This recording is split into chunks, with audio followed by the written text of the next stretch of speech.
Turn around 3 times.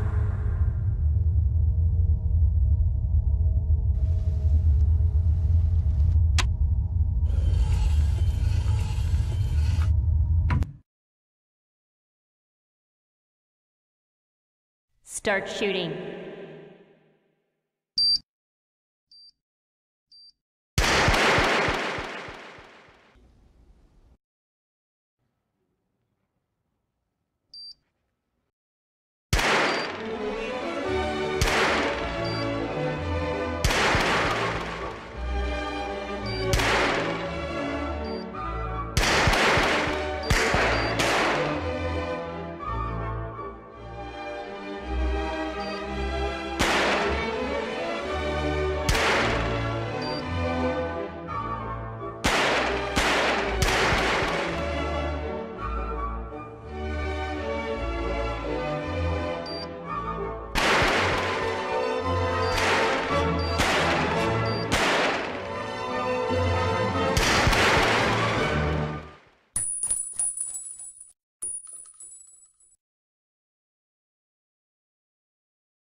Exclusive black equalizer brightens dark scenes without overexposing bright areas. Use the S switch to quickly access the setting and switch between save modes.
Personalize the way you see everything, and then conquer.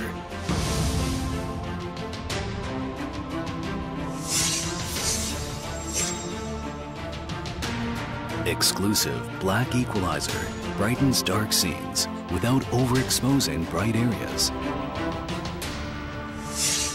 Use the S switch to quickly access the setting and switch between save modes. Good evening, everybody, and welcome to another day of the ESL India Premiership. I'm your host, Angela, and this event is brought to you by Omen, by HP, Zai, by PenQ, HyperX, and organized by Nordbin Gaming. Today is Thursday, and today is Wednesday, not even Thursday. We've got a lot of good games lined up for you folks. We have Clash Royale, Counter-Strike, and Dota 2. In Clash Royale, we're going to have Tahir going up against Jimit. Now, these two players have been playing the ESL India Premiership for quite a while now. Tahir is also known to be part of the Indian Gaming Show exhibition, so he is one of those top players. He entered the Masters League after a good performance in the Challenger League, but since he's entered the Masters League, he has had a little bit of slip in performance. He sits right now on the last slot of the leaderboard, but that is, I think, because he's taken a short break from gaming in general, from Clash Royale, and now he's got back, so he has to get a little bit into form, but that's okay, he'll get there. He does love the Hog Rider as his favorite card and says that Hog Rider is the kind of card that he can play with any deck, and that kind of suits his play style. On the other side, we have Jimit, who's been performing exceptionally well in the winter season. He sits right now third on the leaderboard, very closely to Mrin. His favorite card is the Golem. He also likes the Electro Wizard. He likes playing them together, but he's also known to change his deck depending on how his opponents perform. So let's see how this game is going to go as we head into it with our custom mode Super Gola, and I will see you all after that with two more games of Counter-Strike and then Dota 2.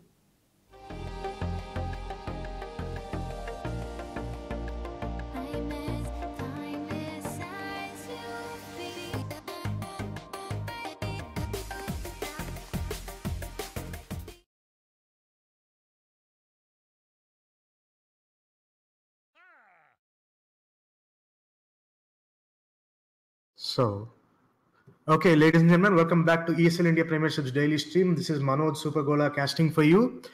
And today we're going to watch a matchup between Tahir Devil's Twin Sharif and Jimit Bhatt. Devil's Twin has been my co-caster when I was in a pinch and I couldn't find somebody to fill in the gaps when I need to take a breath. But today we're going to watch him play a game. And he's going to rocket down that Elixir character as soon as Jimit places it down. Pretty even trade, 6 for 6. And looks like Jimit is playing a 3 Musketeer deck.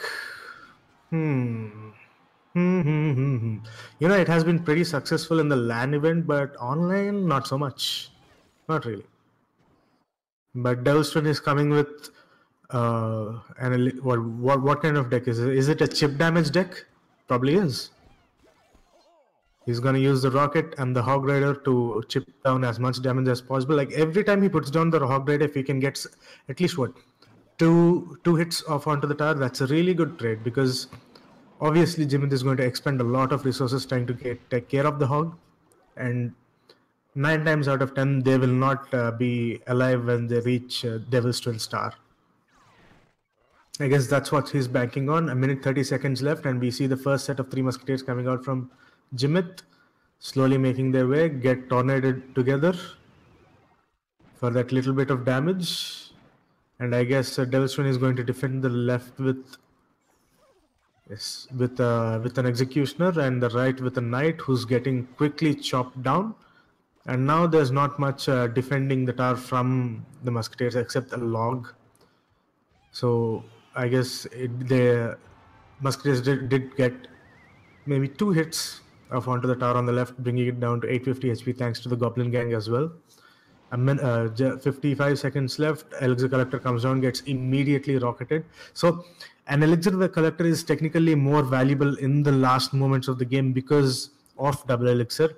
Now that Devil's Twin used a rocket to kill that off, it's actually a better positive trade for Devil's Twin, even though it costs the same thing. Huge push on the right there. A Bandit, a Knight, as well as a Musketeer being defended by 1 Soul Executioner. And on the left over here, it's in trouble, ladies and gentlemen. He manages to distract it for a little with the Tombstone, but he has had to use both his Tornado as well as Ice Spirit to give him that little bit of time that he needs. We are entering overtime.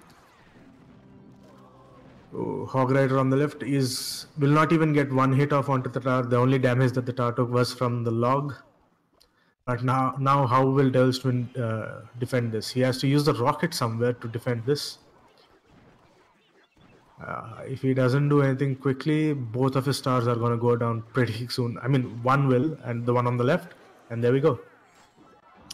Jimit wins game 1, putting Devil's Twin at a disadvantage. And like he's said so many times while he was casting with me at the Hyderabad LAN finale, the fall finale of the ESL India Premiership, that losing the first game puts an enormous amount of pressure on the loser. Like he's at a disadvantage. He has to come back from this. While when I asked him what happens to the winner, does he get some sort of ego boost? He says, not these players. So he has a very high opinion of them, and let's hope these victories don't get into these players' heads. And we're going to see, and hopefully we're going to see some classic Clash Royale. So Jimit has decided to stick with basically the same deck that he used last game with a couple of changes, I guess. Now he has an Ice Golem instead of a Knight, I'm assuming. And Devil's Twin switched to a deck with a Tesla coil in it. Okay, that's an interesting choice. Tesla coil is something that not many players use. Probably because there's no place for it in the proper meta or something, maybe. But I guess we'll only have to wait and see what Devil's Twin decides to do with this. Uses a fireball to bring the Musketeers down, and then finishes them off with a log, and we see the Lone Knight heading towards the tower, being interrupted by a bandit with its dash. Tragically, our hero gets killed halfway to the tower. Now it's time for the bandit to get killed, coming towards Devil's Twin's side of the map, getting frozen by an ice spirit, and then shot down from the tower.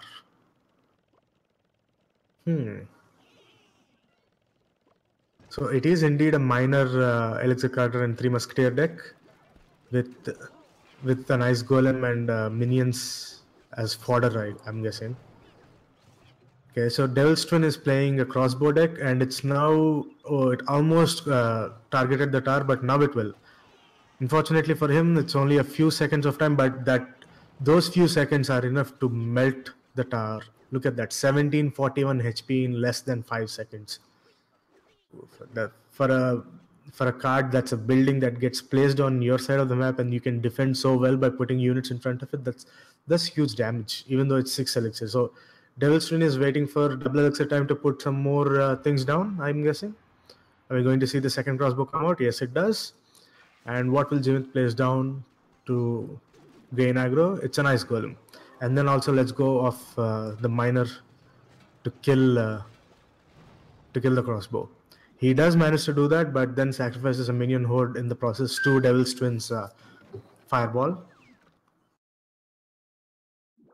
2 elixir characters down on the board for Jimit right now.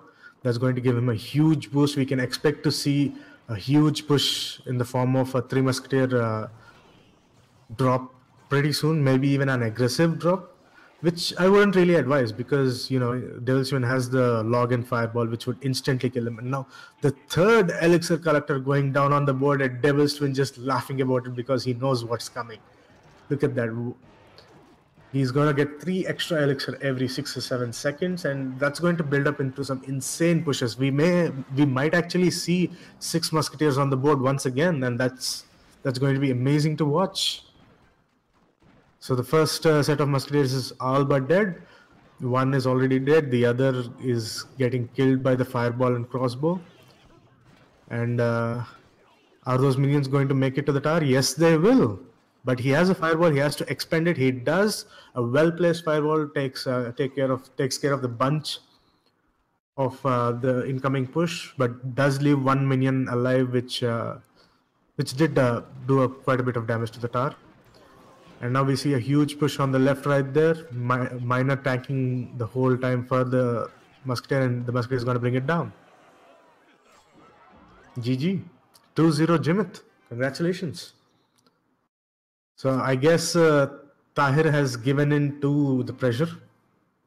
He's going through exactly the same thing that he warned the other players about at the LAN finale. Losing 2 games in a row. And since this is a best of 3, if he loses the next one, that's it for him today. And Jimit gets another 3-0 sweep. Yeah. Not really my cup of tea, ladies and gentlemen. Anyway, so before we jump into the next game, right, I just want to take a moment of your time and again mention how and why the ESL India Premiership is made possible. It's thanks to sponsors like Omen by HP, thanks to sponsors like HyperX and Zoe by BenQ. And of course, all of us here at Nodwin Gaming are proud to bring this production to you live at 6:30 every day. We organize it, we manage it, we make content out of it, we cast it. All of it for you guys. And of course, we like esports as well. Anyway, enough of that. We're going to get into game 3. What might be the last game for today if Tahir loses this one too. Right off the bat, just Tahir tries to tilt his opponent with the crying king emoji. Not emoji. GIF. Emotion. I don't know. So, Elixir character coming down from Jimit. It's answered by a Lava Hound coming from Devil's Twin. What is he going to support the Lava Hound with? So, Devil's Twin has a Fireball and a Zap. And I'm guessing, yep, those Musketeers are fresh meat. Ooh, Jimit is going to have a hard time defending this Lava Hound. Especially when it splits. That tower is going to undergo a huge amount of damage. Minion Horde being released by Jimit to sort of defend, but it's unfruitful. The miner has tanked quite a bit of damage, which gives the lava pups and the Mega Minion a lot of time to bring the tower down, and they do. And we see the second elixir coming out from Jimit being answered the same way by Devil's Twin with the Lava Hound. And unless Jimit does something different this time, those 3 Musketeers are going to suffer the same fate, which is really, really, really horrible. We are not even halfway through the game and one of the towers is down already. So now I guess he's planning to sacrifice 2 Musketeers. A little bit of min-maxing play right there. Maybe he should have used Zap in conjunction with the King Tower as well to get the most damage possible out of it. Again, the Lava Hound explodes into these little pups which do basically half the tower's HP in damage. Devil's Twin also wants to make sure he doesn't get any extra elixir coming into the last minute, because I just saw the miner go over there and destroy the elixir collector. Okay, an experimental placement by Jimit, the other side of safety. Maybe as a bullet magnet. And then Devil's Twin answers with the Lava Hound. Just get it over with, Tahir. Just kill those 2 Musketeers on the left. Just do it. You know you want to. You know you should. You know how to do it. There we go. He just waits until they're within range of the tower and just lets them have it. He also places bats to defend against the miner to make sure his tower takes the least amount of damage possible. And on the right over here, we see quite a huge clash. We see the Lava Hound and Lava Pups being taken down by the Minion Horde of Jimit. But 13, 12, 11, 10 seconds left. I don't think Jimit is coming back from this. So we finally we are seeing Tahir mount a comeback right there. 3 seconds left. Yeah, I think we can safely give this one to Tahir. So congratulations. This is not a 3-0 sweep.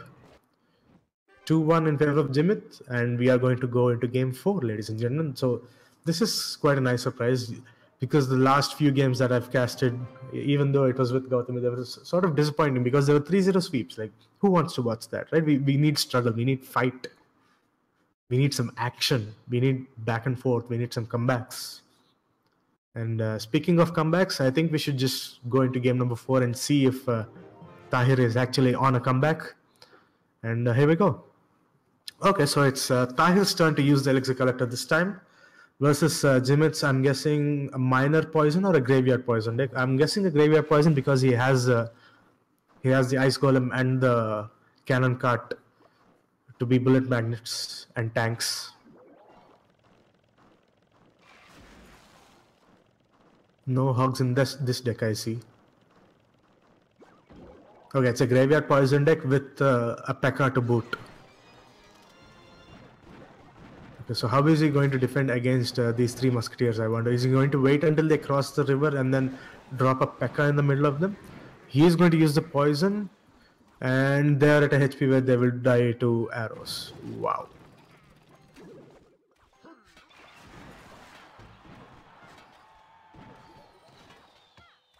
I'm not sure if placing the ice golem there was a good idea, because it allowed the bandit to dash to it early and then transfer to the tower.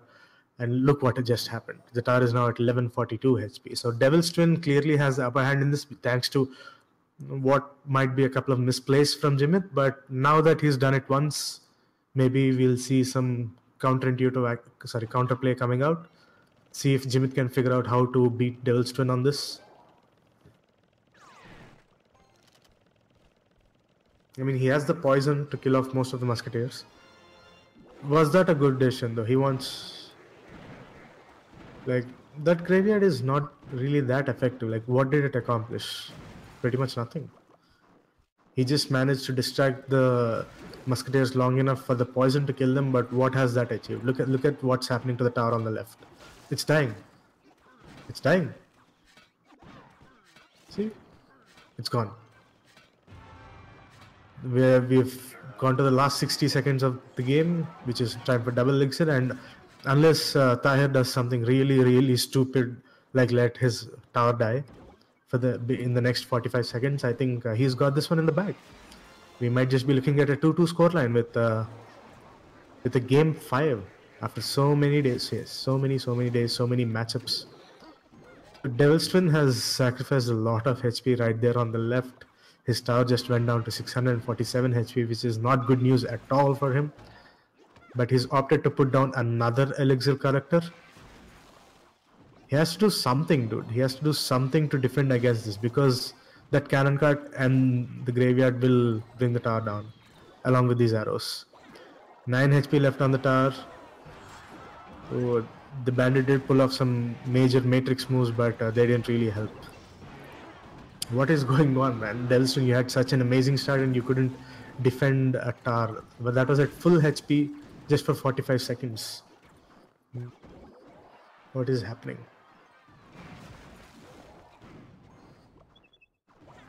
Bandit dashes, basically destroys the cannon cart. The ice golem did not give two fudges when the cannon cart was moving, but now that it's firmly planted on the ground and became a building, that's when he decides to hit it. Okay, so bandit dashes to the tower, does a considerable amount of damage, brings it down to 922, and Jimit's king tower has been slowly brought down to 1352 HP. So over 2 minutes left. I think we're going to see victory here and not a draw, and I think Devil's Twin might just get it. Okay, so now that Jimit put the P.E.K.K.A there on the right, I think Devil's Twin should just go for the king tower, go for a 3-crown victory. Just go for it. Those set of minions not going to achieve anything, just going to delay the musketeers, putting them out of reach of the king tower, which is not a good thing. He should have just let them come closer. The cannon cart would have tanked for everything, and now we see this huge push coming down on the right, being stopped by a P.E.K.K.A. And the P.E.K.K.A sacrifices most of his HP for it. Look at that, 296 HP on the king tower, 410 on the princess tower, and where is Devil's Twin going to launch his miner? Probably on the king tower. 296 HP is just too difficult to resist, and as I said, we see the miner whacking away. Zap, and one more hit, and there we go. Devil's Twin comes back, ladies and gentlemen. This is a 2-2 score line, coming up from a 0-2, what do you call it? A 0-2 deficit. Wow. So, you know what? I really like Tahir even more now, because he just got us to game 5. And I'm actually pretty excited to see it. Let's just go. I love it when production just latches on. I know Kunal is looking at the screen and smiling. Okay. Again, Jimit sticks to the same deck, Graveyard Poison with P.E.K.K.A to boot. And Devil's Twin has also stuck to the same deck. Interesting choice. So, let's see if Jimit has figured out Devil's Twin's deck. Or maybe he just hoped that Devil's Twin wouldn't use it again. But we'll just have to wait and see for what happens. Decent graveyard poison there on the left. Managed to do a lot of damage, bring the elixir collector down, bring the tower down, and now the mega minion is whacking away at it. 710 HP before even 45 seconds have been done with. Wow. 612, my bad. Devil's Twin feeling the pressure right here. This is the 5th and final game. Unless, of course, this turns into a draw, which I doubt it will. Like 6 minutes of gameplay is enough for a win. One of them will prevail. We don't have Ruben here anymore. Okay, again we see another graveyard coming out. Are we going to see a poison as well? No, we are not. Jimit decides against using the poison. No, he doesn't. He uses the poison anyway. Maybe a little too late, I wonder. I guess the Musketeers are going to get one shot of each onto the tower. They do. But a very good push coming out from Devil's Twin on the left right there, and he's going to get the tower with it. Like, all he needed was a Musketeer, Miner, Bandit, and Bats. That's it. That's all he needed.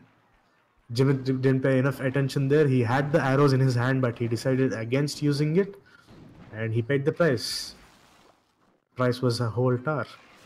But he might just come back from this, right? 612 HP is not much, especially if you have a graveyard poison combo, which I'm waiting for him to use. Which apparently he doesn't. He decides he doesn't need to. Okay, now we're going to see the poison come out. Definitely. Like, this is too good. This is just too good. He's going to get the King Tower, the 2 Musketeers, as well as completely destroy the tower on the left. But Jimit says now's not the time, and he's not playing the match. So who am I to say? Pekka slowly makes his way from the other side of the lane back to here because of the Ice Golem.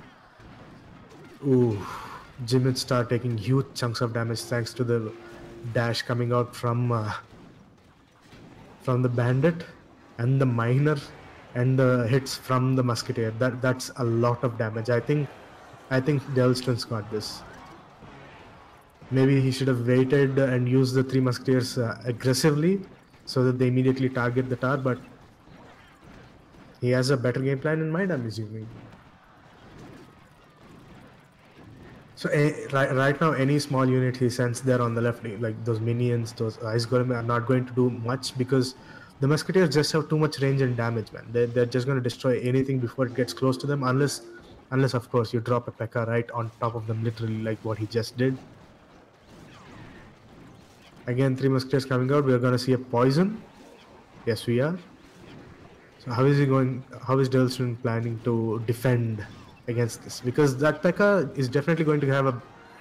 Oh, that sneaky Devil's Twin. Like, it's in his name. He just says, yeah, let your P.E.K.K.A come close, and he just opens up with a Miner and a Bandit onto Jimit Star and just destroys it. That's a blitzkrieg right there, and congratulations to the Devil's Twin for today's victory, and those were some good matches. And there were matches, 5 of them, which was really good. Anyway, so congratulations, Tahir. And again, a word of thanks to our sponsors, Omen by HP, Zoe by BenQ, and HyperX. And you guys have been watching the ESL India Premiership's winter season. This is Manoj Super Gola casting for you. And again, before I leave you guys, I just want to tell you again that we have some CSGO and then some Dota 2 action coming up. So do stay tuned. And guess who's going to fill you guys in on what's happening next? Our in-house.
So Tahir securing himself a victory for now in the ESL India Premiership. He needs to start climbing that ladder if he wants to secure himself a good position for the LAN finale that happens in Delhi in December. This is the end for today for Clash Royale, but coming up next we have a lot of games headed your way, so if you missed anything you can check it out on our YouTube channel. You can even subscribe to us to get a notification when we go live to you all next. This event is brought to you by Omen by HP, powered by BenQ, HyperX and organized by Nodbin Gaming. I'm your host Angela and I will see you all really shortly.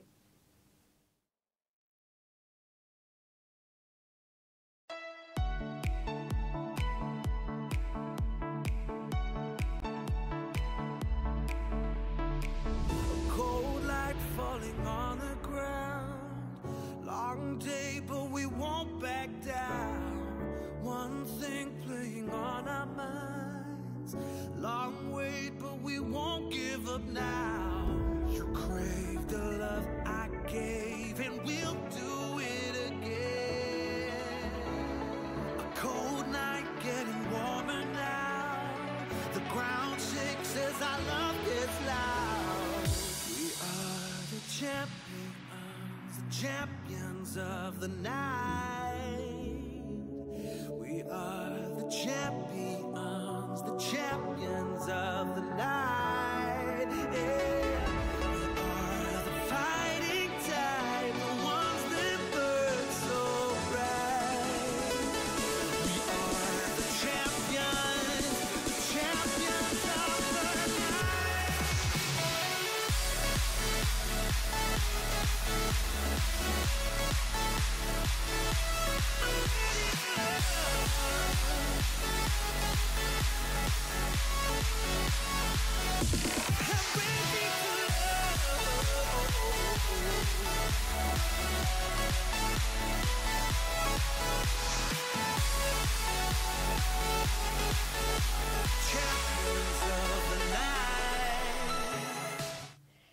Everybody, welcome back to the ESL India Premiership Winter Season. I'm your host Angela, and now we're going to head into Counter-Strike Global Offensive. We have Team EXC going up against Eternal Esports. Now, Eternal Esports have only played 2 games till now in the ESL India Premiership. They did end up going for the Zawi Extreme Lands tournament, and there they were able to bag a victory against Miniski. But now today they are back to India and they're going to be playing the ESL India Premiership. They played 2 games till now, and now they're going to be playing their third. They're going to be going up against EXC, who already played 6 games for themselves. They won 3, lost 3. They've had a dry run till now. Their last season, I think they didn't really were able to secure any wins for themselves, but they're doing better in this season. So let's see how this game goes as we head into it with our cast system so strong, and I will see you all after that with another game. Champions of the night, I'm ready to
Welcome back, ladies and gentlemen, to the ESL India Masters Premiership, the winter season. It is the final season, and we are well underway with Phase 1. Today's game is going to be Eternal Esports versus Excellence of Execution on Inferno. Now, it's a bit curious as to why Inferno was let through, because it is Eternal's, well, one of their strongest maps, to be putting it very timidly. And Ribby spotting out a player towards T-Ramp.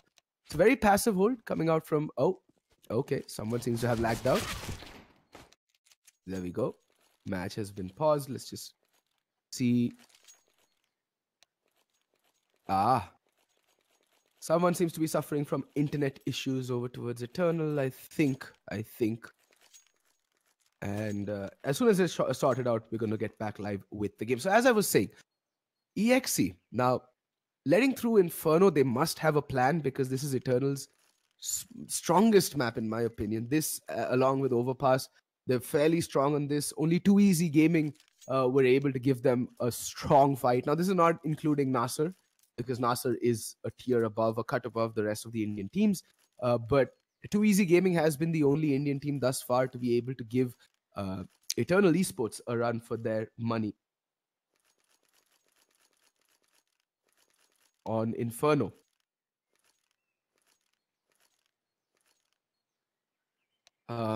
But as production is telling me, or Adi, our esteemed analyst, he's telling me that Train is their best map. Now, I didn't say that Inferno is their best map. I said it is one of their best maps, because let's be honest, Eternal are the only team in the country with a semblance of a map pool wherein they play more than one map.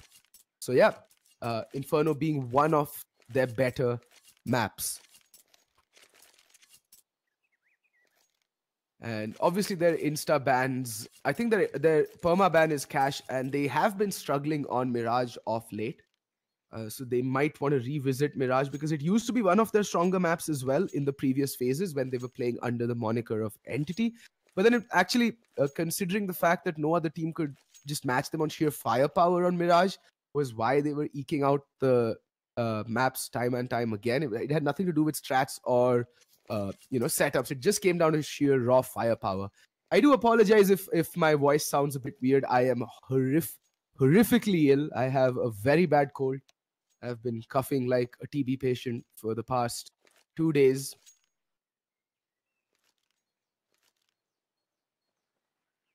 And yeah, we do see Eternal timing out one at a time. They are not playing from, what I've been told, they are not playing from their boot camp, and they're playing from their homes as of now, and not everybody has good internet connections at the places where they reside, which is why we see the frequent disconnect.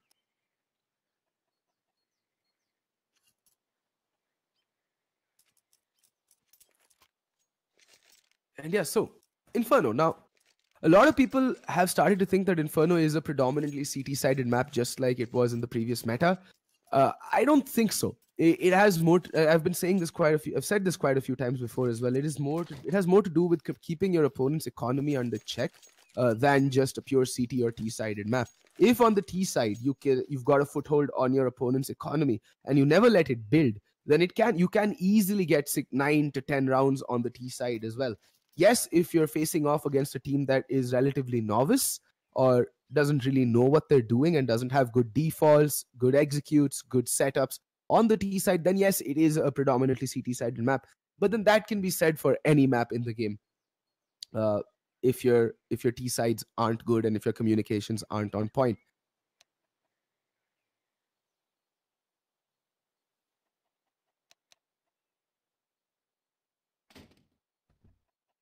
So yeah, still waiting. A player from EXE also seemed to have timed out. They're back. There was Skywalker. And we're waiting for Ace to join back over towards Eternal.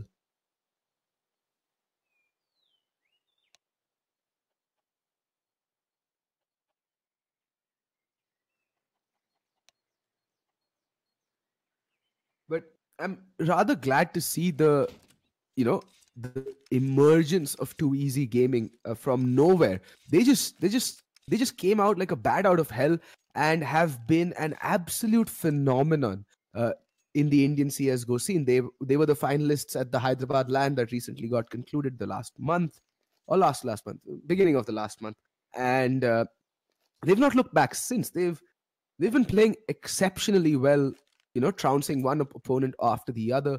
And it's just basic Counter-Strike that they play. They have very good firepower in the likes of Tito Savage, Pokey, Rexy, Recoil Master. All of them are just... Shinchan even can shines when, leadership and responsibility is thrust onto his shoulders. But apart from that, they play the basics very, very well. They have this immaculate trade game setup wherein if one falls, there's always a teammate in the vicinity to trade for them instantaneously. And that is what's been throwing off a lot of Indian teams, and they haven't been able to cope with the basic trade game coupled with the astounding firepower that they bring to the table. And I'm really glad to see that 2EZ Gaming are going from strength to strength. It's needed. It's always needed for a team to rise up from the ashes and just to throw in a curveball in the scene. It keeps the scene fresh, seeing new players rise and do well.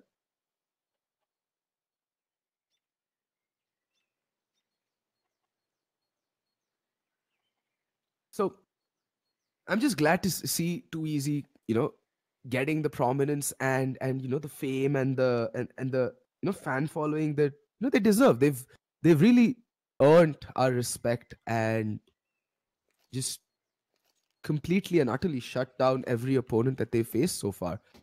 And there we go, even more internet issues plaguing Indian Counter-Strike as always. This is why, ladies and gentlemen, BSNL is a horrible ISP, and you should invest in anything better.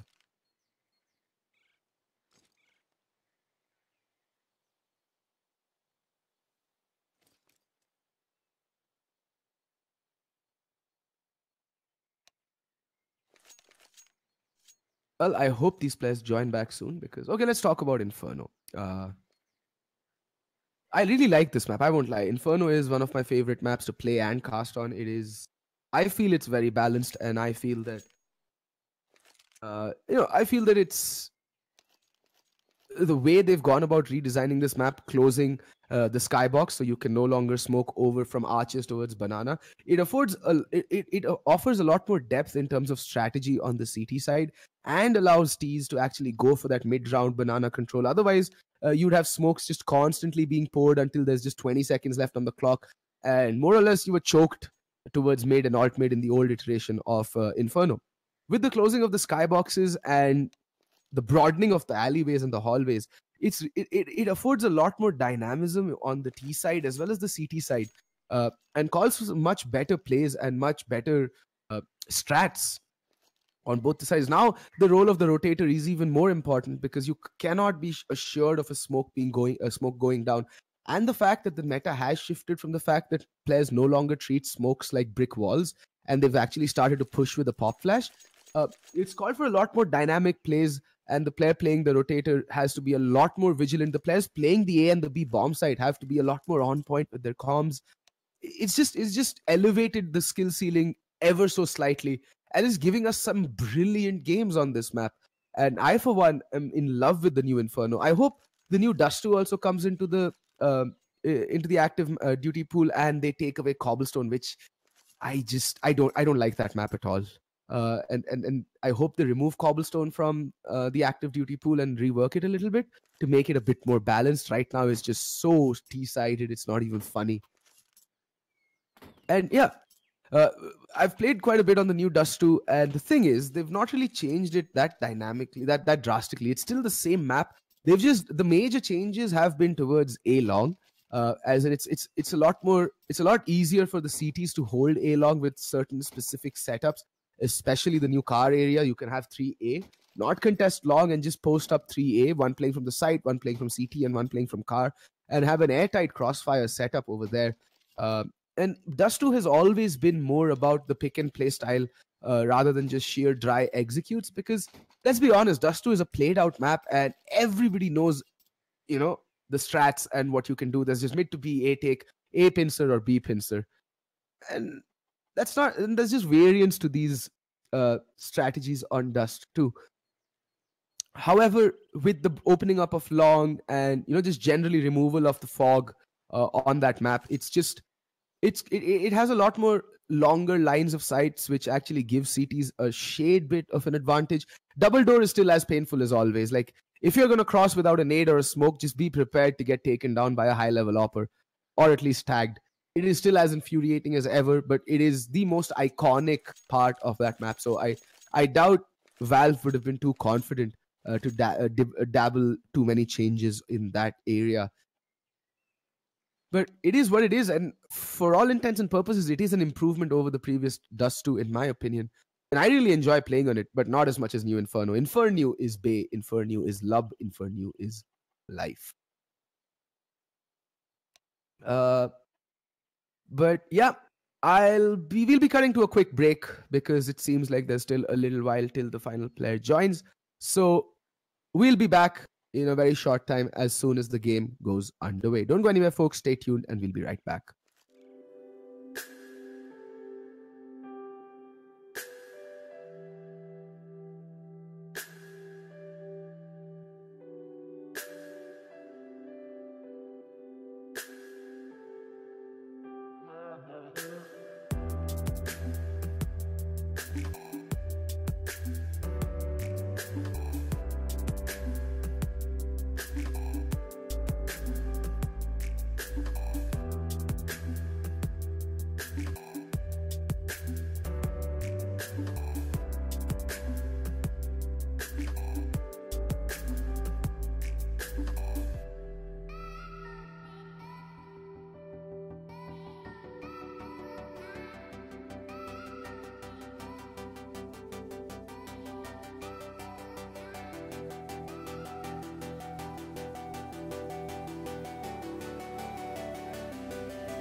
Well, it seems all 10 players are in the server and we can finally go live with this game. Etermal versus EXE on Inferno.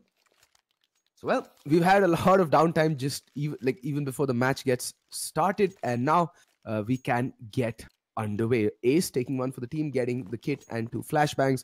On the flip side, it is going to be Smoker who's going to be running utility for the tees.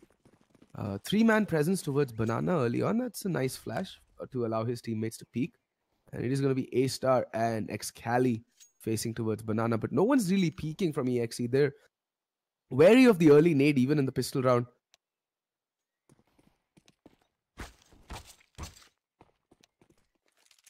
And we have another timeout. Okay. Well.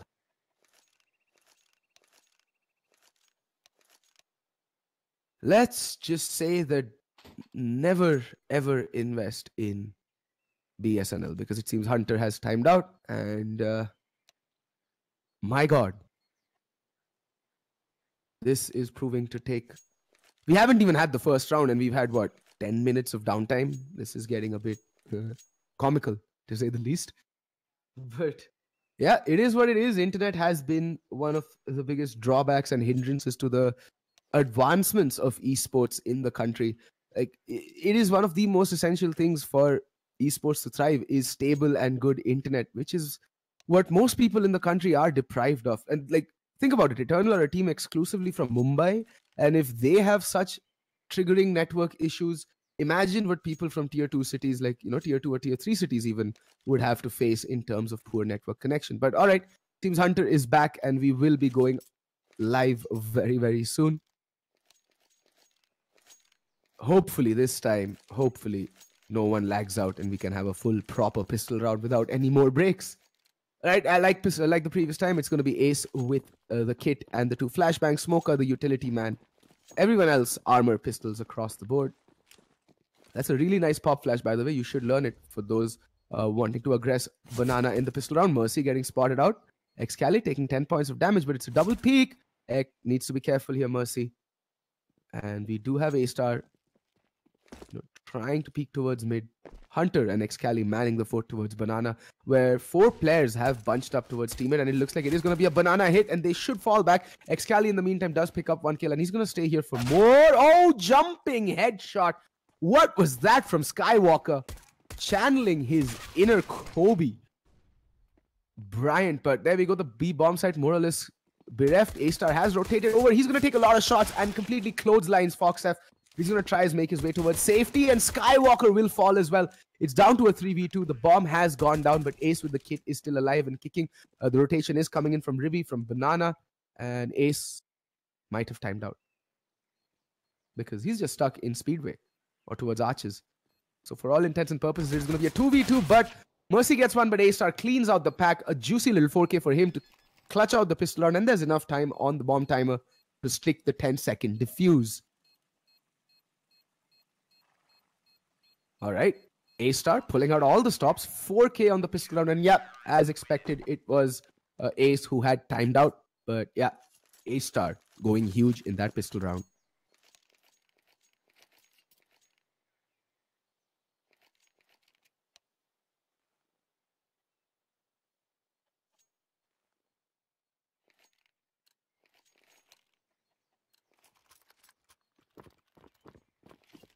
And no pause coming in.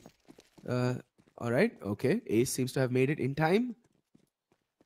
And we're going to have a complete full eco from EXE because they did get the bomb down. Just Mercy picking up armor and a P250. Everyone else, more or less, well, we have 3 P250s on the board and 2 Glocks. So they're going to go for the proper buy in the next round. Maybe try and get the bomb down, which is why you see this heavy population towards the side halls here, because they might just want to try the fountain strat towards the A bomb side and just brute force their way into the bomb side and get the bomb down. It is 3 UMPs, 1 from us and 1 M4 onto A-Star. And there we go. Ribby spots out 3 players just streaming out. And Hunter getting overrun way too quickly. But look at A-Star, a 3K already, another 4K. He's just padding his stats right now. He's smurfing. Then he's on 8 kills after 2 rounds. But now the buy will come out from EXE, at least the armor, AK-47s, and a little smattering of utility here and there. So, and it looks like Eternal are still sticking with the UMPs, but they're going for a very heavy investment in the utility. Might get overrun with the AK-47s being so prevalent on the opponent team. However, EXE didn't get the bomb down, so if Eternal can see this round through, they will be in a very comfortable economic position to take it to 4-0. And Ruby playing aggro towards mid. They don't have that much utility EXE. They need to be careful. They need to be very measured with how they use their nades. And the B bomb site, there is 1 rifle that is on Excali. But Ace going to be the first line of contact. Not that much damage being dished out by that early nade that Excali threw out. But they still have 1 Molotov over towards the B bomb site, which is on Ace. And if he times it well, it could do a lot of damage on the players streaming in. But so far, EXE are just setting up their default. They're still spread out all across the map, getting map control. And Eternal playing slightly on the back foot, slightly passive. They should be holding tighter angles because these UMPs are still exceptionally deadly at the close quarters.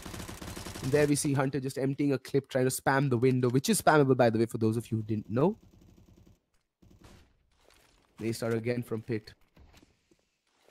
And see, the bomb is still dropped by Banana and there's 40 seconds left. So EXE should actually start getting a move on. There's still a decent amount of utility left on Eternal. They have 5 flashbangs, 1 Molotov still remaining. And Ace finally chucks down that Molotov, buys his team good 7 seconds of breathing room. And Excali is going to be the first line of contact. Oh, that flashbang. Double flash and good flashes. And there we go. Ace does pick up 1, but now it's just Excali. He's getting spotted out. Smoker. Gonna push him and he's gonna go down. 4 versus 3 retake. Can this be done by Eternal? We do see Hunter on the long rotation and Ribby loses his head. way too quickly. Now it's all down to A-Star, the only player with the rifle to make something off this round. The players are fairly low. Oh my god, Mercy is just wrecking face left, right, and center. And Hunter's going to give up on this retake. 4 versus 1 retake on the B bomb site. Highly difficult ordeal. So he's just going to set up for exits and maybe find a couple of kills, a couple of stray kills if they do come his way. And it does look like he might just find a couple of players. Foxf is extremely low. He's on 15 HP, and Foxf, if he leads the roost, could give up an easy kill. Yes, he does. There's one. Hunter is getting spammed, almost lines them up and gets 2 kills. But all he'll manage is that 1 kill. Unfortunately, that means Eternal's money is looking very dicey. Okay, A-Star out with the AWP, Ace with the rifle, Ribby with the rifle, but Hunter will have to make do with just the armor. CZ and Excali might just want to pick up armor, ump, and a little bit of utility. No head armor, in my opinion, because, okay, he will pick up the head armor. Not wise, because you know you're going up against 5 AK-47, so why waste money? Instead, put that extra 350 in a kit, maybe. And A-Star opening things up. First pick onto Smoker. No damage taken, but Hunter immediately falls towards side halls. A bit ill-advised for him to aggress out when they've gotten the man advantage. But it's a 3-man stack towards Banana, and I'm not sure whether EXE will be ready for it. It does look like they're favoring Banana control early on.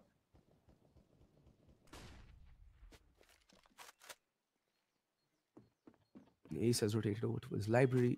Just going to be Excali and Ribby to hold down the fort towards the B bomb site. Ribby throws down the smoke. He's getting naded and more smoked and flashed. But there's still a 2-man hold, and I don't think EXE are in any hurry to go for this brute force B bomb site take. They can actually use the remaining utility to do a very fancy wraparound strat over towards the B bomb site where they smoke off deep CT, wrap around a smoke wall towards front of site, and then wrap around from construction to overwhelm the defense. But it doesn't look like that's going to be the case. Mercy slowly but surely inching his way up towards the B bomb site, clearing out one angle at a time. I think Excali's head got spotted out, and Mercy's going to push the smoke. Excali needs to be careful. In the meantime, Maddie finds Ace, but A-Star with the trade, and the B hit is going to come in full earnest. And oh, almost Mercy kills Foxf as well. Mercy so very low. Excali picking up 2 easy kills and is going to clutch the round for Eternal, and EXE getting reset quite immediately. And they don't really have the money to go for this buy. 3-4 players languishing in economic hell. Only Mercy with any semblance of economy. And Eternal should be moving on to 4-1 pretty comfortably.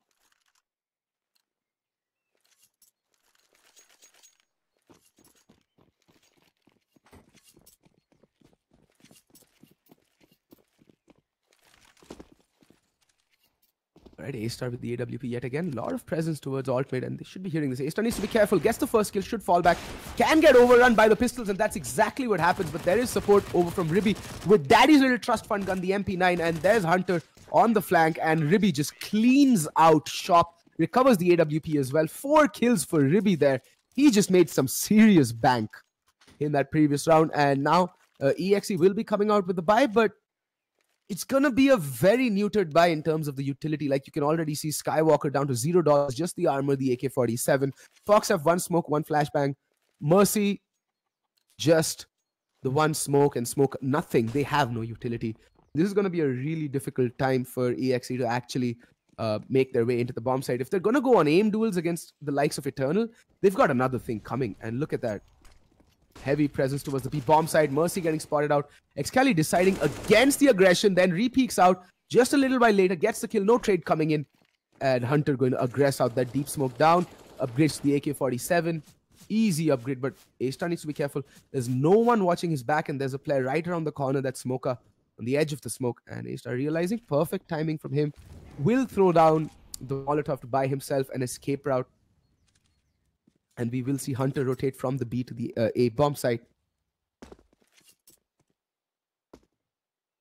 A-Star manning Boiler like a hawk. And look at this. They're just choking out EXE with just allowing them no map control whatsoever. They're all bunched up in apartments.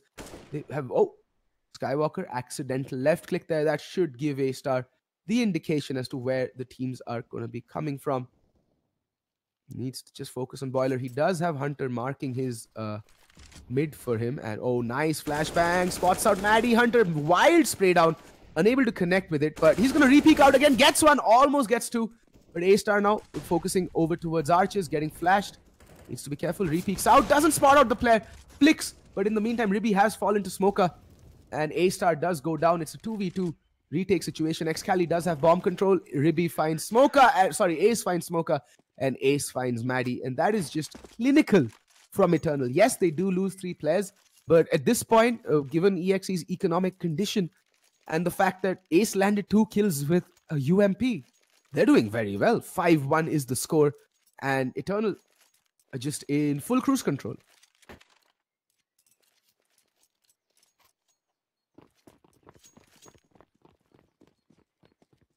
And again, I do apologize for the way I sound. If I sound a bit nasally or, tired, it's because I'm very, very ill. But, I love CSGO, and A-Star missing the flick. But again, he's going to get overrun by the pistols. He really needs to reevaluate the way he's been approaching it. But bomb down, bomb control. They have an op, but that's what can they do? Ribby does get taken down by the P250s. They're not going to check. Boiler and Hunter completely whiffs that. Needs to be careful. They've relinquished 2 rifles. Ace burning 1 player in the meantime. Oh, FoxF with the AWP is not taking any prisoners, and Eternal making a meal of a very simple round. A-Star, again, not a big fan of the way he's been playing mid all alone against pistols, that too. With the AWP, take the longer angles, take the range advantage, use it. FoxF in the meantime in the pit with the AWP, doesn't have armor, but he has the zoom banger, doesn't really need armor, and with the reduced aim punch, they can actually do some serious damage. There we go, Molotov a pit, nice, but FoxF will get the kill. Now it's Ace in a 1v1 op for him, but it's not planted for him. It's planted in Moto, and Ace is just showing he's got balls of steel, ladies and gentlemen, and ice in his veins. He's just gonna not skip leg day, squat up and down, and gets the defuse in. But now EXE will have a full proper buy, and the fact that Eternal lose all members, they're gonna completely empty their bank. And that means if EXE pick up this round, they can actually force Eternal on the eco in the next round.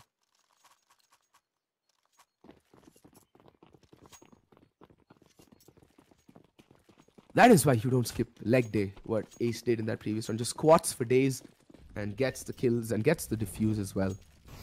God tier clutch. God tier clutch from Ace. A-Star pushing apartments. Ribby. Oh, the banana aggression paying off. Excali with the early kill. And they fall back. Just good all-round CS coming out from Eternal. They aggress, find a peak, fall back. And now Excali marking that off. Angle spots out Maddie. Oh, tags him down to 14 points of health. Cheeky little headshot he landed there. But A-Star now under apartments. He's going to be facing a lot of opposition very soon. At least Skywalker is right on the edge. But A-Star, I don't think he realizes how close Skywalker is. His mid is covered, so there's no need. Skywalker can be on the early flank. But A-Star... Oh, what? Why is Ribby... What is Ribby doing? I think Ribby is a bit strung out on the happy juice a little bit too much. He just shot his own teammate down to 79 points of health.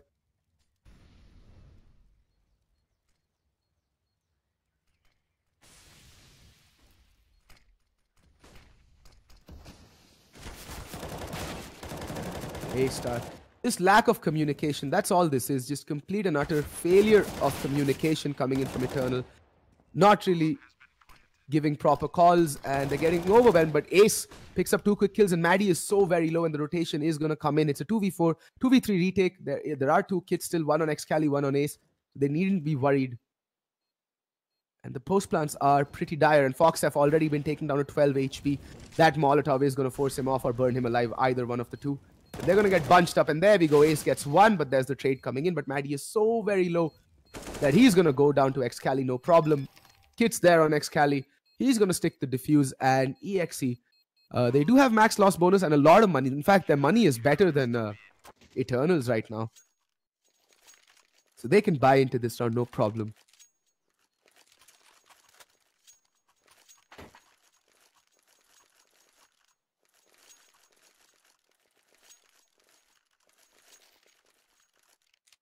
And Eternal 7-1. EXE. I mean, they're getting onto the bomb sites, but unfortunately, they're not being able to hold down the post plants very well, and they're losing time and time again to either Ace or A-Star, just pulling off god tier retakes. This looks like it's going to be a fast play towards the B bomb site. Nade's going to go sailing in and quite harmless. And in the meantime, A-Star falls to FoxF. I think A-Star, it's high time you pass that op on to Hunter, who seems to have timed out. But since the first kill has gone down, it's not going to be a restore, unfortunately. Ace spamming a few shots through the smoke does land a little bit of damage onto Maddie, and he's going to come re-peeking out, but Skywalker, doesn't spot it out and falls back.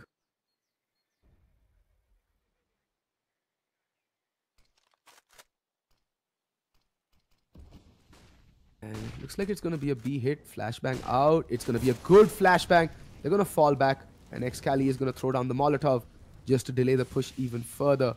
But they're going to smoke it off and push regardless. And Ace going to get one, brings it down to a 4v3. And Excali in the meantime gets another. Ace and Excali have just set up a decent crossfire onto us. The B bomb set, but Mercy just going to eviscerate Excali's face. And that's going to prompt Ace to give up the site and play on the retake. FoxF in the meantime, one scoping at the worst possible time. And he's going to go down. Like I said, they're getting onto the bomb sites, but their holds have been absolutely atrocious. Ribby in the meantime gets one kill. It's all down to Maddie in a 1v2. They should just play this together, not give him the 1v1s. And, okay. They don't seem to be aware of the fact. And the knife comes out and Maddie gets himself some style points. And Ace, the edge of the smoke, not really realizing that the player can be construction. They're just getting trounced. And with that, EXE put the second round on the board. And Eternal's money is broken. They should eco this. No one apart from Hunter can buy into this round. And I generally tend not to address chat because, well, why should I? But Arun, I'm pretty sure that whatever, third-class cyber cafe you go to with your 4 friends and you think you have a decent clan, any one of these teams could beat you with their eyes closed any day of the week. And Hunter with the force, I'm not really a big fan of this buy coming in from Eternal, but I mean, they've made these work in the past, so who am I to judge, right? I'm just a caster.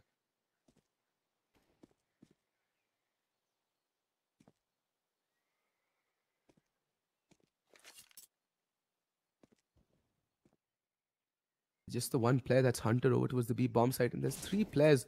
And A-Star in the meantime opening things up with a nice 1D going to FoxF. But the brunt of the action will be faced by Hunter over towards the B bomb site.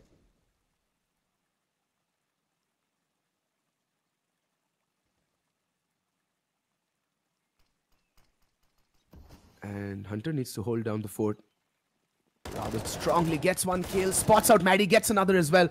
He's done his job and he's gonna get one better, gets a third. Can he get the fourth? Yes, he can. Hunter with the one rifle on the team, just completely and utterly shutting down EXE, and they get immediately reset.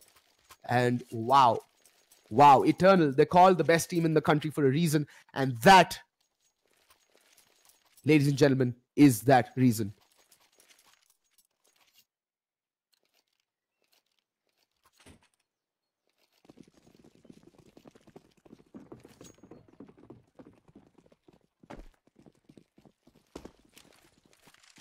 All right, Eco rush B, it seems.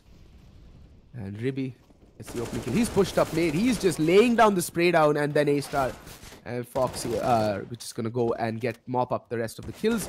FoxF going to get spotted out. Hunter and Ribby are just on his case, and he's going to get his face smashed in. 2 casualties. They could have not lost these 2 rifles, but yeah, I mean, they get the round. A-Star with the AWP yet again. I'm curious to see A-Star pick up the AWP once again, because Hunter has been such a revelation with the big green gun, and he's been so on point and so consistent as an opper for Eternal. Curious to see A-Star pick up the op round after round, but he's also a pretty competent opper. He's a very good aimer, so I mean, as long as it works out for them. And this is going to be a force buy coming out from them. And A-Star holding an aggressive angle, gets the opening pick, falls back to safety. And Ribby in the meantime finds Maddie. The aggression up Banana just paying dividends round after round.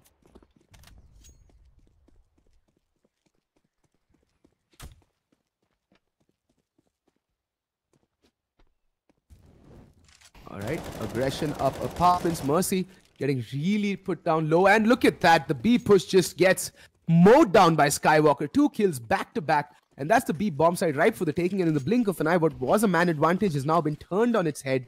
And now man advantage for EXE. 3v2. And it doesn't look like they'll go for the retake, or will they? Because bomb's still in mid. I mean, and Mercy is frightfully low. Hunter can get the bomb down and throw a spanner in the works if he just times it correctly.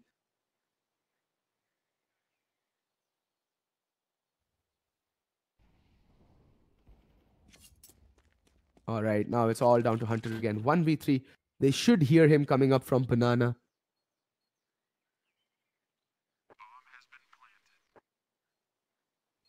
And FoxF marking that angle, and Hunter, even before he's, able to rattle off a shot with that AK-47, he gets put down by FoxF, and EXE immediately strike back. But Eternal, true to their nature, they are going to be forcing into this round. There's 2 players who can actually buy rifles. So, I mean, given previous trends, they might just force it up. Or, yeah, there we go. The force does come in.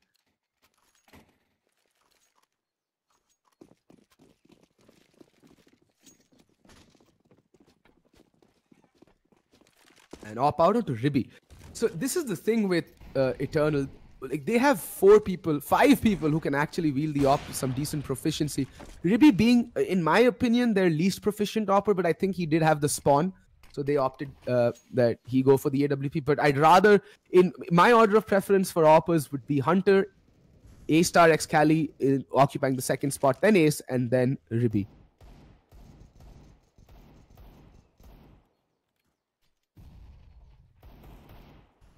All right, okay, A-Star, calm down. And Excali getting the kill, bomb down as well. Ace might just be tempted to go pick up the AK-47. Oh, doesn't manage to do so. And Ace is just going to push that Molotov. No fear, YOLO Counter-Strike coming out from Eternal Esports right about now. They're just not giving EXE any respect. They're just brute forcing their way into rounds. And FoxF does pick up A-Star. And look at this. There's a flank coming in. They just leaked from CT spawn and Maddie Wow. Unless they hear it. But Maddie Wow is being patient. He's plastered his finger to the shift button and is walking up slowly but surely. And I don't think anybody's marking the flank for Eternal. This could get hairy. And there we go. It's down to a 1v4. And finally realize and Ribby with the AWP quick scoping in and getting the final kill. 10 rounds on the board for Eternal, and EXE again staring down the barrels of an eco, or what might just prove to be a force buy. But this is the penultimate round of the half. If they force buy here, they're going to have absolutely nothing going into the final round.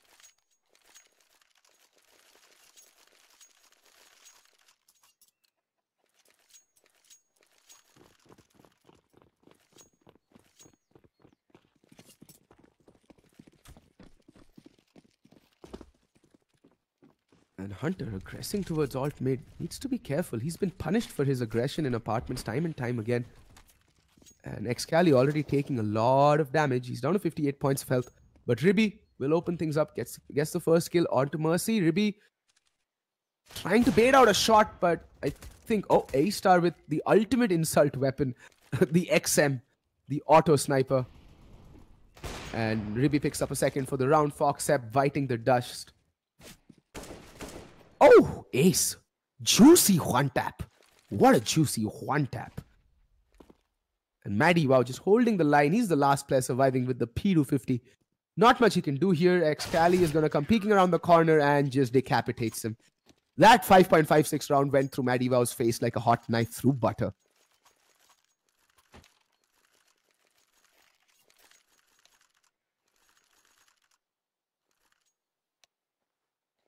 And final round of the half.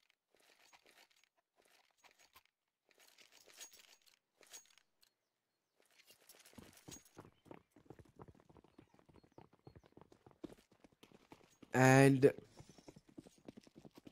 I mean, so far we've just been seeing individual brilliance of Eternal shining through. And okay, A-Star. And that was not brilliant. That was actually kind of stupid. And they've given up the A-bomb side. They're going to have to play retake over towards the A-bomb side. Oh my god. Where is the comms? Where are the comms? Have they all become mute? Ace does get the man advantage back, but he's down to 1 HP. He's effectively dead. And Ribby, now they have to retake over towards the A bomb site. And it's just completely baffling, this setup. And triggering as well.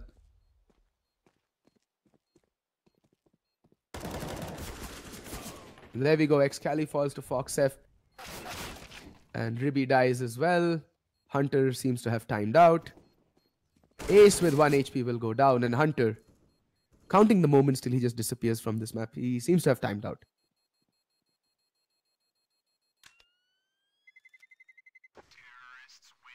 There we go. EXE finally do pick up the final round of the first half. And the score is 11-4 in favor of Eternal. And on the switch, EXE have a mountain to climb, and they need to take it one round at a time. There's no need to force the issue. All they need to do is pick up the pistol round and build from that point onwards. However, quick disclaimer, Eternal, at least when they were playing as Entity and from their boot camp, they were very good on the T side.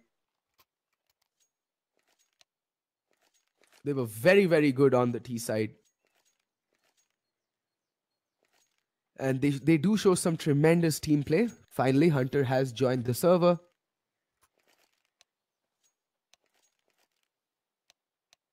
And we will be going live with the second pistol round. Eternal 11, EXE 4.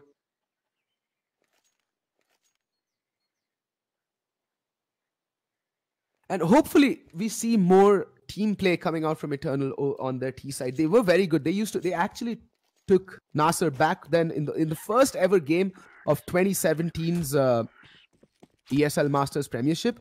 They played against Nasser, or back then they were known as Risky, and they took them to overtime, and that was based off of a very good T half. And A-Star just holding the line with the Glock, but Maddie Wow will take him down.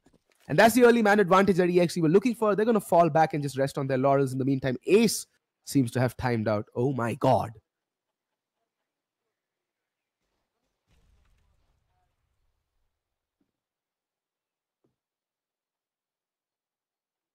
Oh my god. Why? Every round. Oh no, Ace is still in the game. What? I mean, he's pressing F. He's specking his knife. There we go. Ace is back. Welcome back, Ace. What just what's happening? I'm kind of lost right now as to what is actually happening. Okay, everyone seems to be back in the server. Everyone seems to be back alive.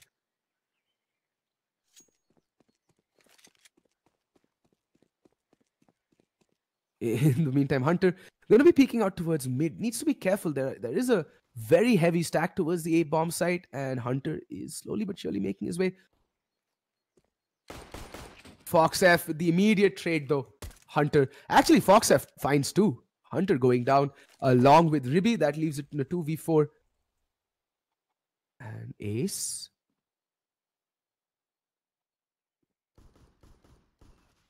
And down goes Excali. Ace in a 1v4. FoxF very low though. 2 HP. And doesn't matter. Smoker is going to smoke Ace off the server. And with that, EXE pick up the much needed pistol round. And from this point forward, they can actually build. Eternal will be force buying because, let's be honest, this is Indian Counter-Strike. We've never really learned the term eco. So it's going to be a force buy.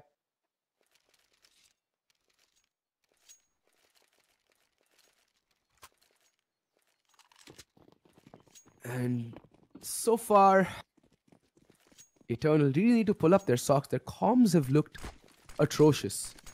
Like non-existent almost. That nade's not going to really do much. And all the nades just go sailing harmlessly past the players. They've just chucked 2 decoys down mid, trying to draw out the rotation. But I like what EXE are doing. It's a very old school strat that they're bringing to the table. So they're going to chuck a lot of nades down banana and then just rotate all the way towards the A-bomb site and stack it. But this time it might not pay dividends because A-Star gets the opening pick onto Maddie, not taking much damage either in return. And the B-bomb site, well, it's kind of bereft, but 2 players have rotated in.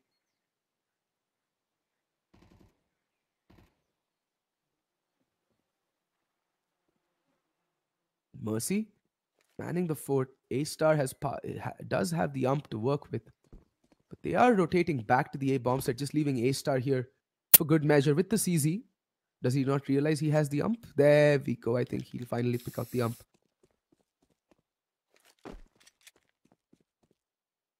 And this is the right call, in my opinion. Fox F playing from apartments and Smoker playing from arch side. He's going to get spotted out. The flashbang does blind one player.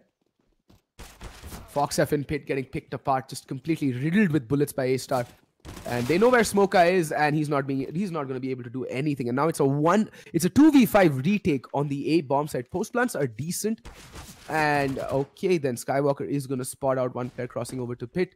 But Eternal, they've done it before. They do it again. They pick up an anti-eco, and Skywalker and Mercy are just going to save.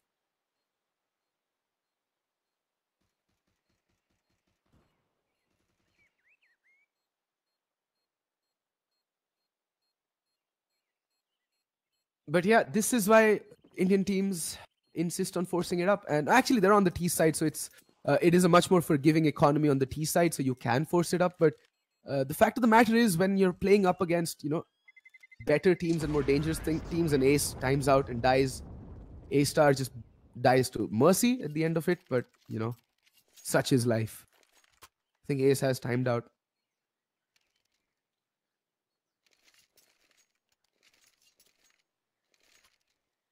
I'm not really sure. Not really sure at all what is going on right now with the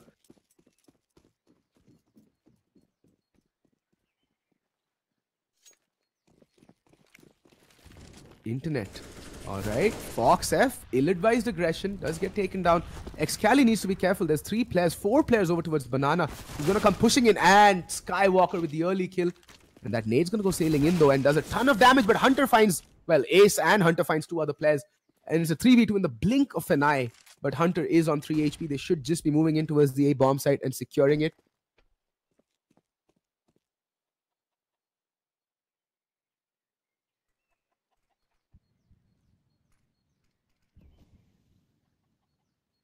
All right. Mercy having recovered the AK-47. I don't think they'll be interested in going for the retake at this point.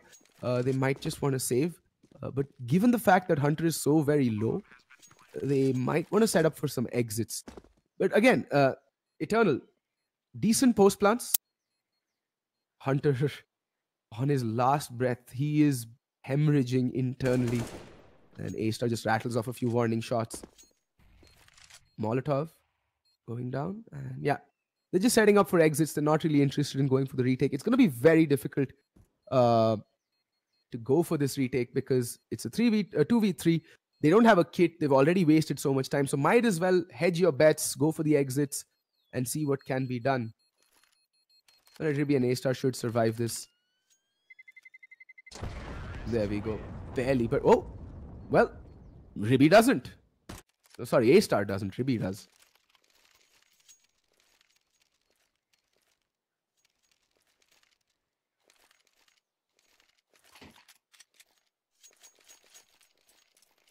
And with that, Eternal moving to 13 rounds, EXE on 5. And, well, EXE did pick up the pistol round, but then they dropped the ball in the following round. And now they're just buying themselves into economic depression. It's a decent buy. They have 2 UMPs, 1 M4, 1 AK-47 that was saved from Mercy, and Smoker on the Deagle. And whoa!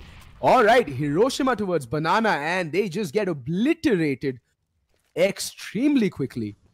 And Hunter? Smoker gonna peek him. Hunter just about to avoid him. Excali does find the 1 kill. Hunter sprays down Smoker. The man advantage being neutralized.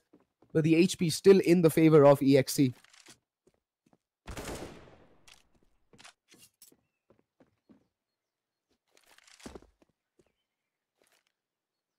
Okay, Maddie playing on the edge of the smoke. Unnecessary peek there. See, these are the things that, need to be worked upon.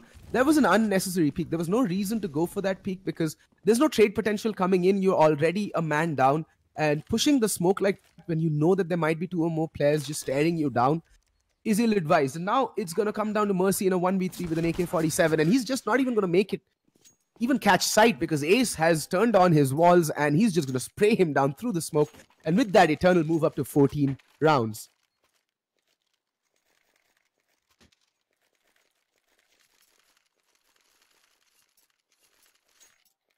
Red Machine Beast, I encourage you to come to my stream so that I can give you a true dose of my quote-unquote professionalism there. Thank you very much. Anyway, moving on. 14-5. Eternal, again, looking firmly in the driver's seat. EXE, like I said, they've just bought themselves into this proverbial economic depression that comes from forcing it up round after round. And FoxF will get the kill onto A-Star, but at a lot of cost to his HP.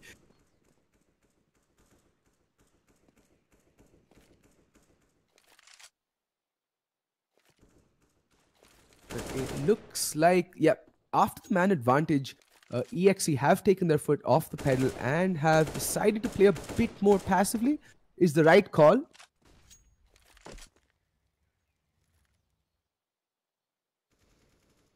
And there we go. Hunter does pick up the first kill. There is another player on the edge of the smoke. Smoker. He's playing it rather smartly. But Excali picks up Mercy, who'd pushed up Banana. It does take a ton of damage, but the man advantage still squarely with him. Skywalker with the trade. And now, I think Eternal are in a bit of a sticky situation because Smoker can actually do a lot of damage from this position. And as I say that, he's going to take Ribby's head clean off. And Smoker rattles a shot off towards his own teammate. But the A-bomb side has been relinquished. It is going to be a retake situation. But Hunter's burning in his own Molotov. And Kobe. Now Ace in a 1v3. EXE have rifles. They have armor.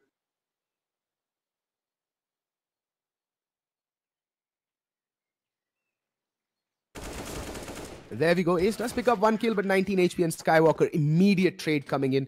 Good CS finally coming out from EXE. Playing the numbers game, playing the buddy system properly.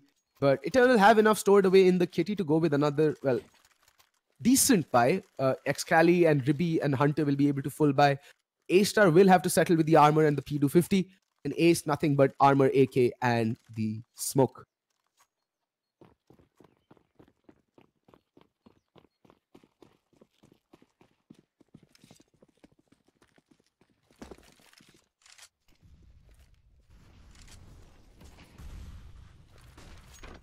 Alright, fast play out towards mid, but the flash is mistimed, and FoxF spraying and praying blindly through the smoke, lands 2 quick kills. And Excali completely blinded. Maddie is missing, gonna miss the shot. That's ill-advised, but he's gonna land the follow-up.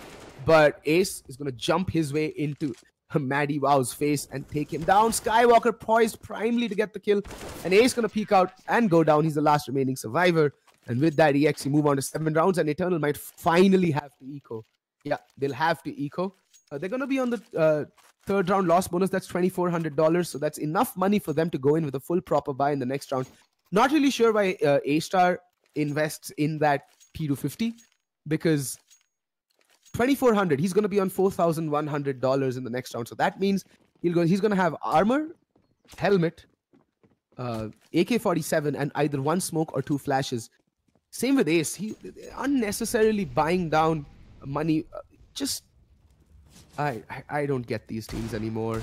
What is with these buys? I know you have time, I know you have rounds, but why these build bad habits? And see, if anyone of you watched the Asus ROG or the Zawi Extremes Land finals, Ace seems to have timed out. He's admiring his Crimson Web field tested M9 bayonet.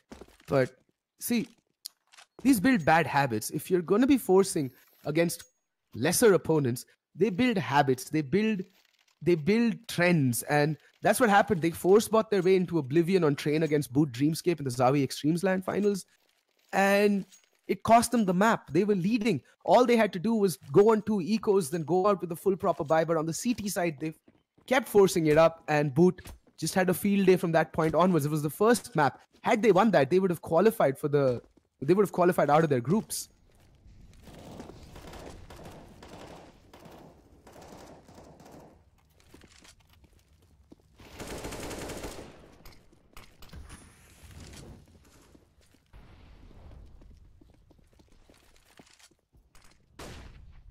And there we go. Whoa, okay. Quick exchanges, left, right, and center. In the blink of an eye, everybody's dead. FoxF, the last remaining survivor, and he's not going to be able to do much. And again, on a force buy. I mean, not the force buy. This is the final buy that came out, and they just got overwhelmed. EXE not using their utility properly, and they paid the price. It's a 1v2. Maddie Wow switching to the AK-47 to go on the retake. Ribby in the pit, ideally poised to stop out any play. Timing not going to suit him, though. And Hunter playing Boiler. It is planted for him. It is. I don't think Maddie will be expecting this. No, he won't. And Ribby and Hunter, perfect double peek. Maddie caught between a rock and a hard place, and he will be put down.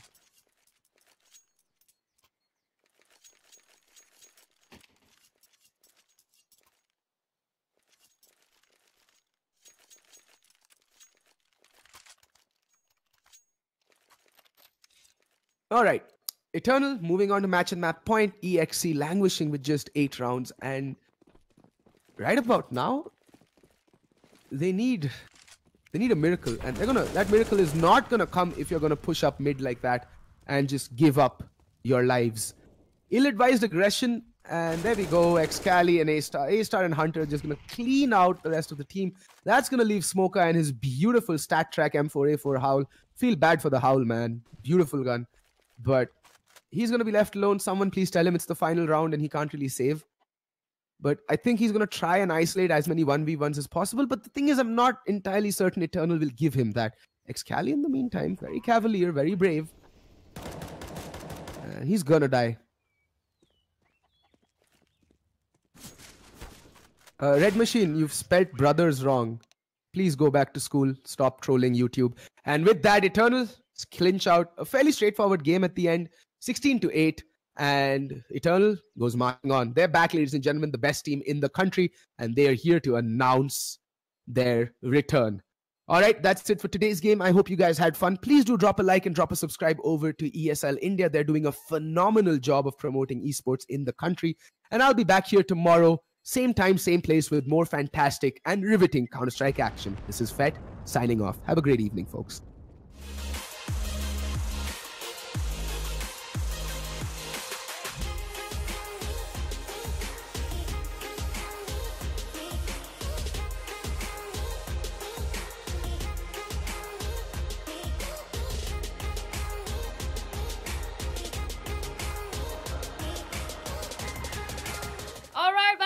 And with that, Eternal Esports securing another victory for themselves in the ESL India Premiership. If you guys have missed any of the games, you can check them out on our YouTube channel. You can even subscribe to us to get a live notification when we go tomorrow at 6:30 p.m. IST. Then there's no Dota for today, sadly. The games have been cancelled, so we're going to be shutting the show as of now. But I will see you all tomorrow, same time, 6:30 p.m. with Clash Royale, Dota, and Counter-Strike. I hope you guys have a good night. Take care, keep gaming, and see you all soon.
Turn around 3 times.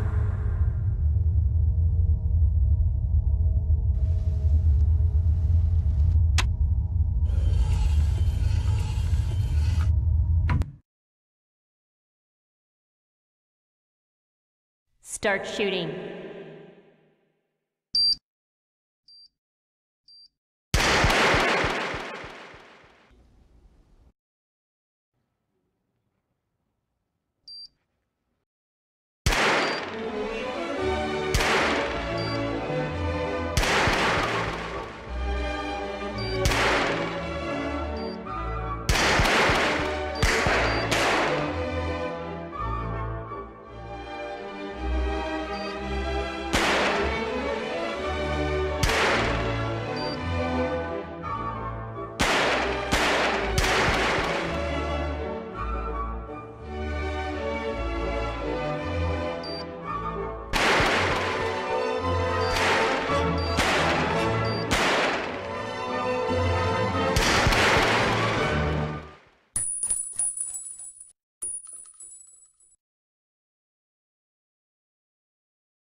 Exclusive black equalizer brightens dark scenes without overexposing bright areas. Use the S switch to quickly access the setting and switch between save modes.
Personalize the way you see everything, and then conquer.